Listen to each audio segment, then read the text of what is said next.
Le Portugal à l'heure de nouveaux sacrifices. Report du départ à la retraite à 66 ans, allongement du temps de travail pour les fonctionnaires, réduction des effectifs dans l'administration. Dans un discours à la nation, le Premier ministre a annoncé la mise en place d'un volet supplémentaire de mesures d'austérité pour économiser 4,8 milliards d'euros d'ici à 2015 et ramener le déficit public sous le seuil des 3% fixé par Bruxelles. Le programme d'assistance financière requiert à lui seul un large consensus politique et social, mais la valeur de ce consensus est encore plus importante lorsque c'est notre participation à l'euro qui est en jeu, a déclaré Pedro Passos Coelho. Un consensus loin d'être atteint tant la politique d'austérité est décriée au Portugal par le Parti socialiste notamment, mais aussi par les syndicats, d'autant que le chômage devrait dépasser la barre record des 18% cette année.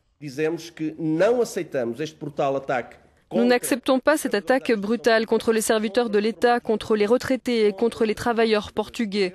Et nous n'acceptons pas non plus que ces mesures remettent en question nos services publics fondamentaux comme la santé, l'éducation et la sécurité sociale, réagit le porte-parole de la CGTP.